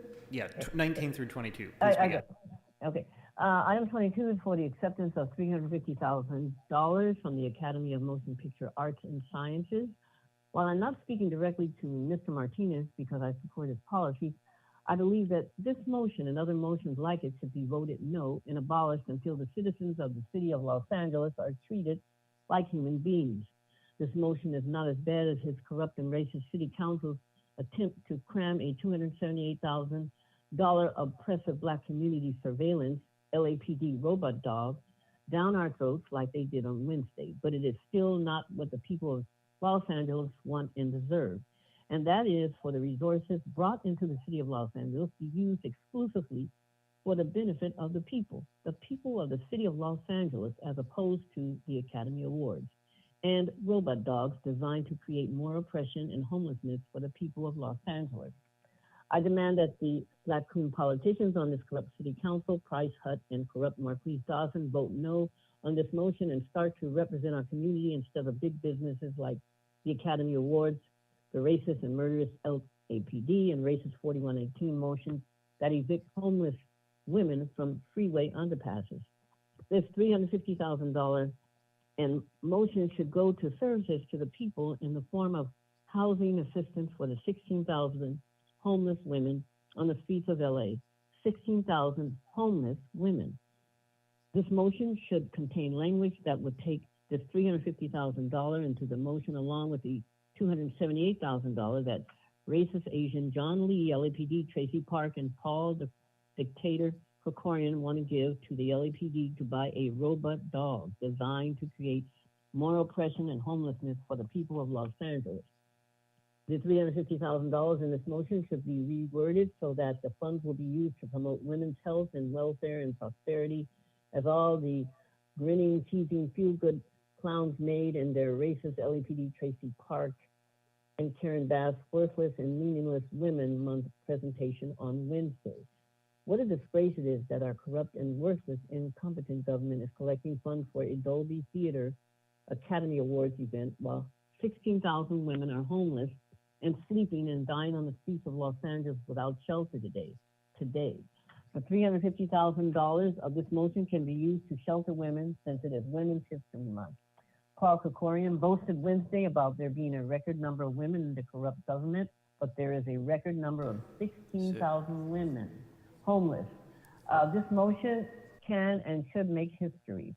19 is for a $9,000 so-called community improvement and street furniture project by sellout and non-representative of the Black community, Heather Hutt, handpicked by Nuri Martinez, Gilbert Cedillo, and Kevin De Leon. You can go into general. I am formally protesting that this, I'm just about finished, with street furniture. What street furniture to be used by whom? The motion only states that it is for a community improvement and street furniture project. Are we the people supposed to just trust this worthless, corrupt, and homeless-generating government and Nuri Martinez, handpicked Heather Hutt, to do the right things? Then one of them is either going to jail or being indicted almost monthly. Now I'm going to public comment. A few days ago, or a week ago, I witnessed corrupt little man Marquise Dawson and Paul Krikorian bending over to the Korean community by supporting and giving them a historic site designation for their culture center. The bootlicking by corrupt little man, corrupt Marquise Dawson, made me want to vomit. The Black communities of Phoebus Center was initiated with Brother Jabari by then Councilwoman Ruth Galanter, a white woman. I repeat, a white woman. Neither Black Mark Ridley Thomas, Black Bernard. Next caller, which items would you like to speak on?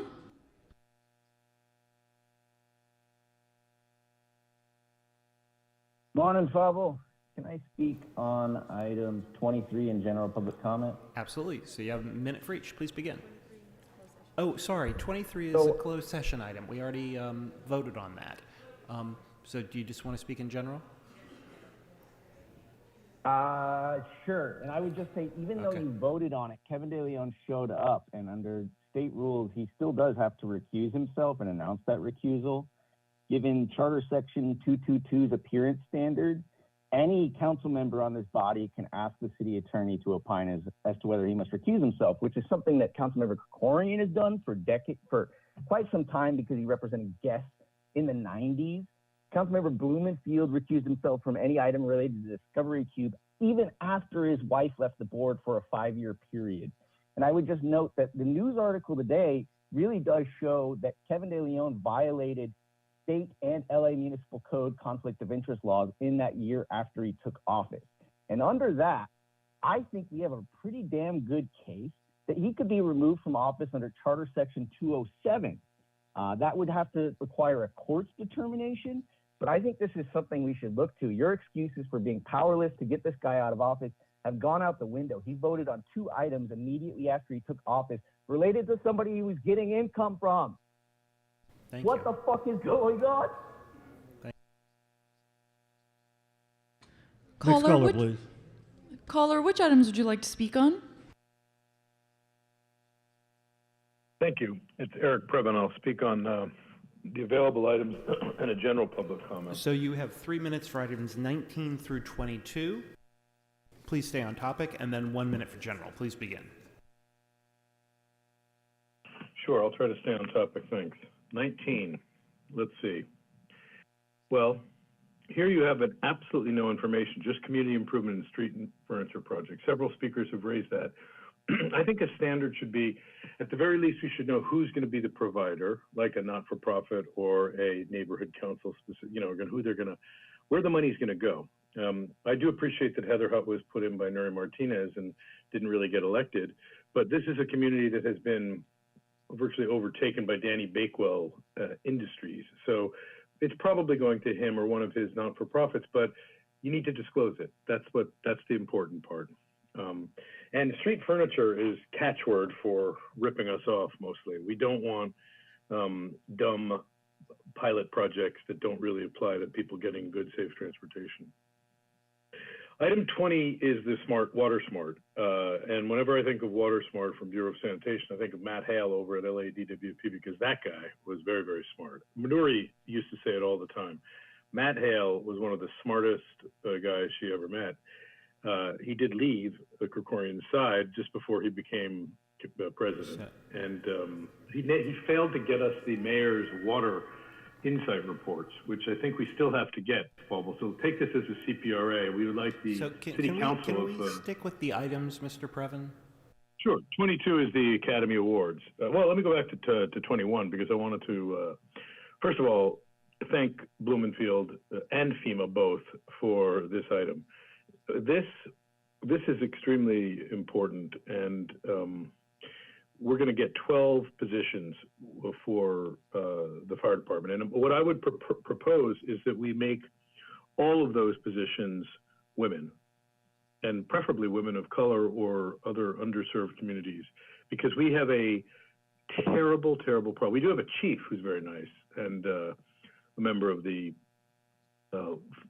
LGBTQ, I believe, community, and a very good chief, but they stuck in a white guy over at the county fire department, causing a bit of an uproar. They had to have a special extra presentation to calm down the troops over there. But it's shameful. The nation does not have enough diversity in the fire department. We can work on it. And I think you should all be invited to the trip to Washington with the Board of Supervisors to lobby for an entire week, April 24th. Let's go dark.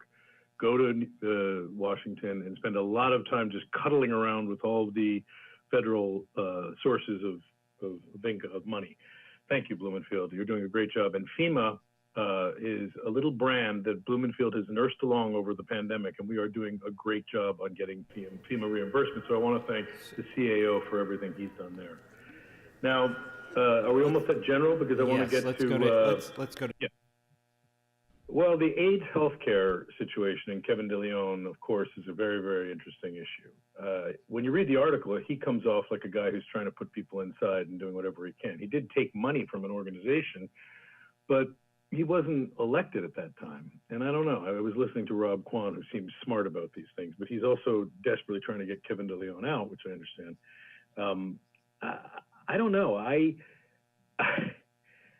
have to say this lawsuit, what you read in sounded extremely confusing. It sounded like reject an order of 225. And incidentally, it's nice to see the Silverstein law firm in there helping the people out once again. But this is to dismiss the appeal by paying 370, you said, and then authorize another 220 plus interest. So there's a little sleight of hand there that I can't quite tell. I know that you did badly and you've lost, and this is the exact thing they were worried about, that Kevin DeLeon should not be involved in this kind of thing.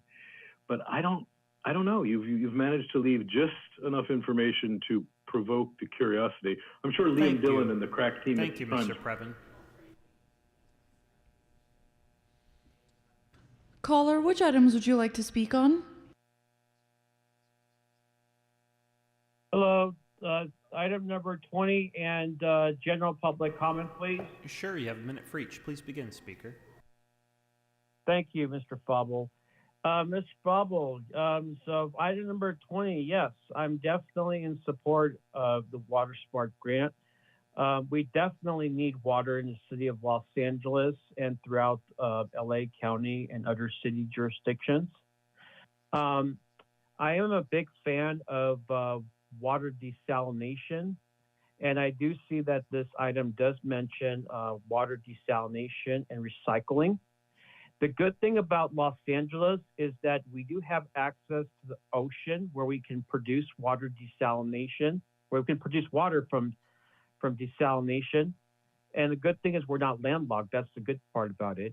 The other good part about it is that we can recycle the water that goes down to the sewer and sell that clean, filtered water to other city jurisdictions by having it moved east to others that need water. You can go to general if you what's that? You can go to general public comment if you wish. So please continue.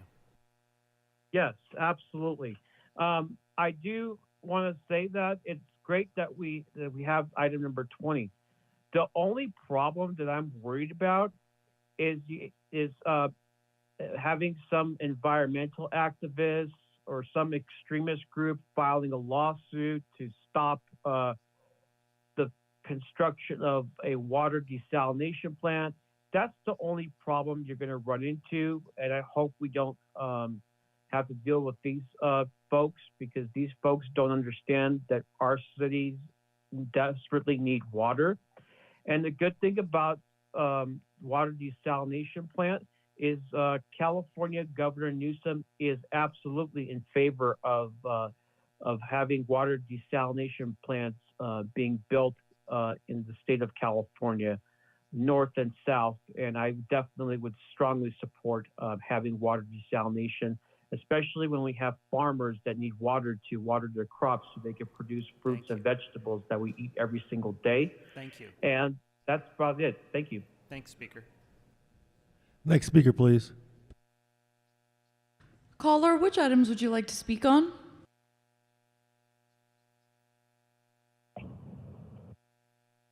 Yes, I'd like to speak on 21 and general public comment. Absolutely. You have a minute for each. Please begin.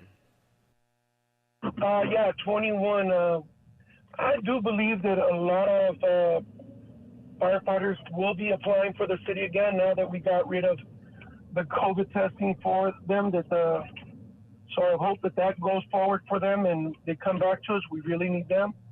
But now, general public comment, please. I'm looking forward on that. And again, Twilight, that's a great thing there, but man, that's 30 years ago. I worked side by side with some of the LAPD senior officers during that time on the after hours. Sergeant Pete Winsler, Norm. I went over the list. Some of our friends, mutual friends with Monica Rodriguez here in Pacoima. I was like 21, 20. And that thing right there, the reason that verdict came back that way is because there was no financial burden on the city. They covered it up so they wouldn't have to pay for it. So, yeah, not guilty. Because if not, how much would that have cost the city? And today, unfortunately, we go the same way. A lot of people speculate that Memphis, Tennessee officers got acquitted real quick and because they were black. No, it's because they weren't protected by the city's money. So I think a lot of good officers would welcome that to weed out the bad officers that are in LA. Thank you. That way Thanks, Speaker. Caller, which items would you like to speak on? I'd like to speak on 19, 20, 21, 22, and general public comment. You got it. So you have 3 minutes for the items, followed by a minute for general. Please begin, Speaker. So item 19 is granting South Robertson Neighborhood Council about $10,000 to run this Furniture Street project. Again, from home, can't we link to the project, what else is going on, make it more accessible, what the Neighborhood Council is doing? I looked at Soro NC's website. They have a whole cool project here. And there's, again, missing the opportunity to connect these items to the larger mission of the city and how we're all supposed to be working together. 20, this Water Smart grant, I actually looked into this, right? So this authorizes our general manager of sanitation to apply for $5 million out of $30 million for 2 specific city council districts. Only, I think, 5 and 11. I'm pulling it up now. But there's so much more opportunity in the document. It says this is $1 billion Infrastructure Investment and Jobs Act, right? The one that was passed in 21. There's $1 billion for infrastructure. We're applying for a crumb out of a crumb. Can we partner with LAUSD? Can we partner with Los Angeles Unified School District to apply for money from the federal government to benefit the people of Los Angeles, our kids? LAUSD has so much property. This is, and again, we're looking at only applying for desalinization. We should be applying for all this water capture, so all these other projects out of this money. Can somebody, maybe if a city council member is paying attention, just edit this real quick. Say, can we apply for $10 million for these other programs? Look it up later. Because now our general manager is only going to be able to apply for this small amount of money. Folks, there's so many other opportunities. Item number 21. It's almost similar, and I'm out of time, and I'm going to go to general comment. How much more time do I have on items? Yes, you have a minute. Please begin. Perfect. So item 21, right, this is allowing our fire department to apply for staffing for adequate fire and emergency response. It's a SAFER grant. Other people talk about these items because these are the only things the public can comment on. And people hypothesize on what's going on and why we're doing it. And so much work is going on behind the scenes. But this, looking, again, in context, just last week, we had that report from former Controller Galprin on how most of his suggestions for disaster preparedness are not being implemented, partially implemented at best.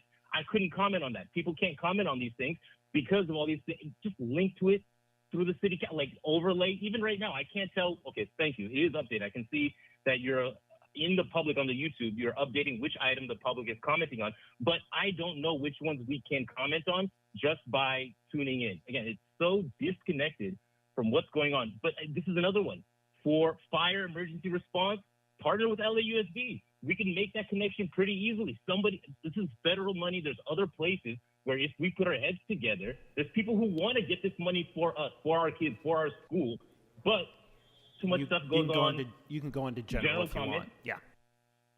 And so that's the big point right here, right? People call in, try to input, don't know how to plug in because only some items can be spoken about by the public. So many things are going on in city council committees. And then in this meeting, the tension, because this is the only place that people could yell at Kevin De Leon who's sitting there, right? This is the only time that people can frustrate. That guy said he went to jail after having his photo taken and used as advertisement. He got beat up by the cops. Come on, that makes me sad. It was almost funny, but sad. He actually said, I know, Council President Krikorian sent staff to talk to him.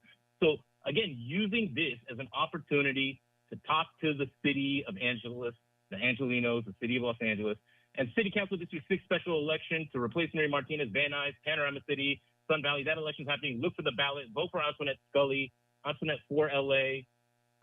There's so much going on, so many different ways you can plug in. This is such an important race that can change. And some of the momentum is happening, right? What Ugo talked about earlier today. Thanks, Speaker. With Twilight. Thanks, Speaker. Before we get to the next speaker, Mr. Harlan, please be quiet. I'm sure you're annoying people around you. So see, somebody said yes. So please be quiet so that they can hear the speakers.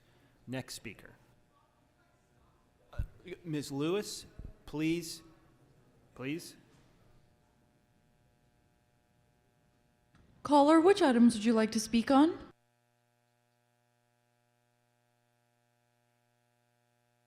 General public comment. Very good. You have a minute. Please begin. In the fight against evil, anti-Latino propaganda continues with a hit piece from a media outlet where Latinos only make up 13% of newsroom managers and 16% of non-managers, according to their own report on exclusion. This when Latinos make more than 48% of the city's population. The dogs are barking, but the train keeps moving. We are more concerned about the city's government not delivering for Latinos, since they are the majority of homeless with the fastest growing demographic, marginalized in the ad hoc committee on city governance reform, and in over 85% of city departments and commissions. We do not need handouts. We need quality jobs and lower taxes. Let there be no doubt, only evil will attempt to lock arms to block and oppress the Latino majority. De Leon, Hernandez, Rodriguez, Soto Martinez, do the work of the people, and we will carry you to the mountaintop. Be bold, for who can shake the foundation of heaven? Whose house? Our house. Whose house? Our house. Whose house? Our house. Thank you, Speaker. Next speaker, please. Caller, which items would you like to speak on? Good morning. General public comment, please. Great. You have a minute. The floor is yours.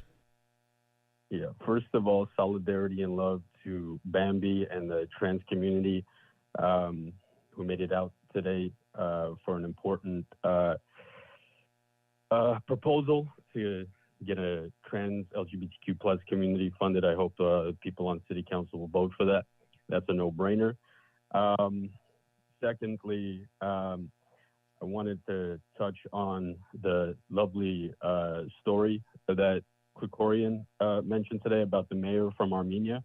It'd be nice if Krikorian, Paul, if you had the same moral backbone and fiber and resolve as this mayor and stood in solidarity with the rest of your city council members in opposing Kevin De Leon and standing in solidarity with them and refusing to second his motions.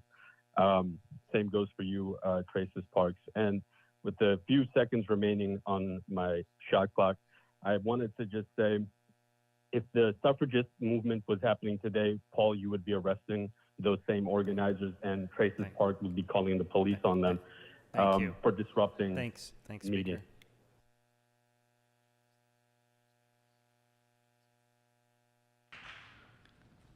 No more callers in the queue.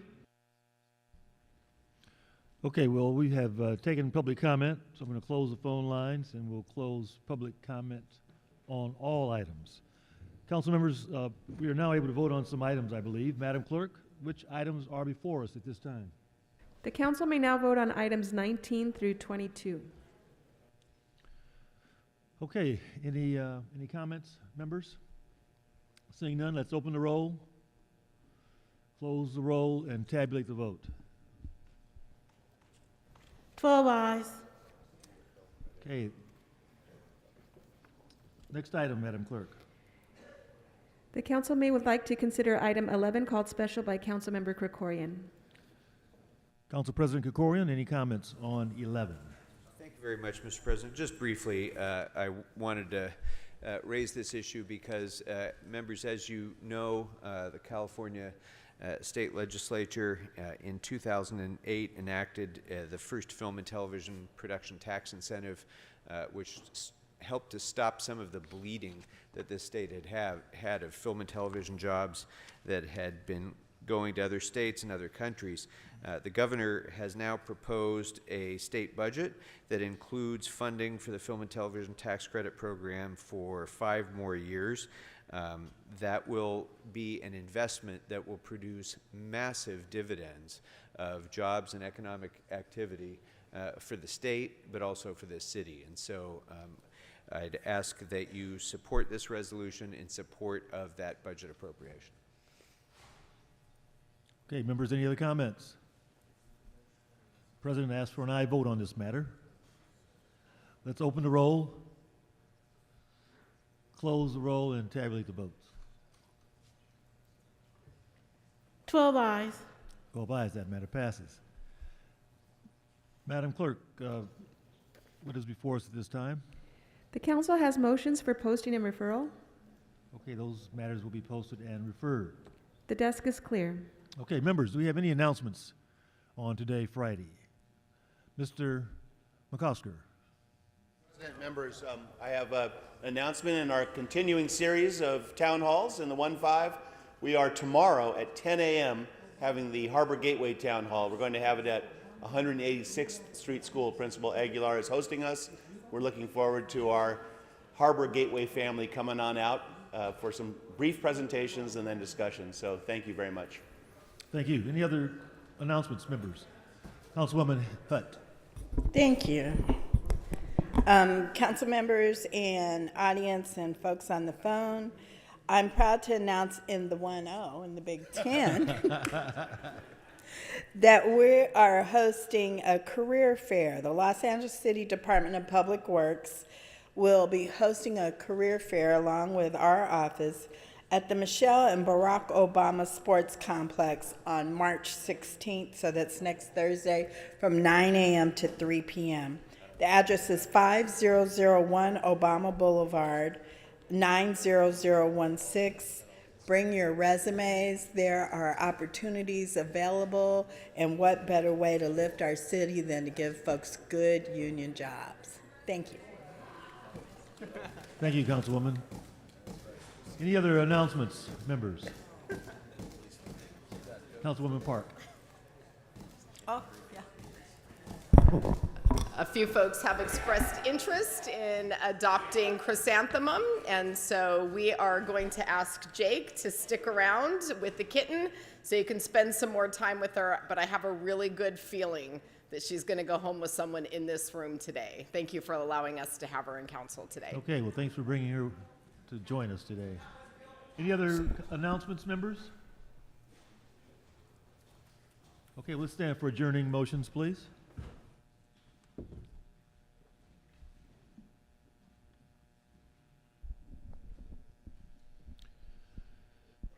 Any adjourning motions to my right? Councilwoman Park. Thank you, Council President.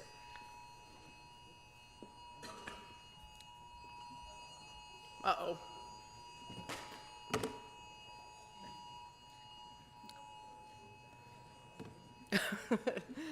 That sounds ominous when everyone gets a text alert at the same moment. This morning, I rise with a heavy heart to announce the passing of Bruce Sheldon. Bruce was born on April 6th, 1939.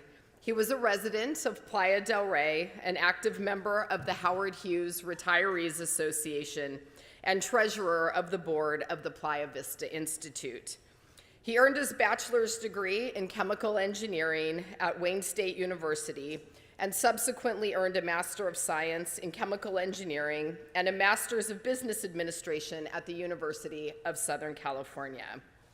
Bruce moved to Playa del Rey in 1989 and started volunteering with the Friends of Ballona Wetlands in 1999. Prior to the opening of the Ballona Freshwater Marsh in 2003, he was in the first group of docents and was the only remaining docent of that group still serving as a tour leader. He spent his entire working career in the aerospace industry, including 26 years at Hughes Aircraft.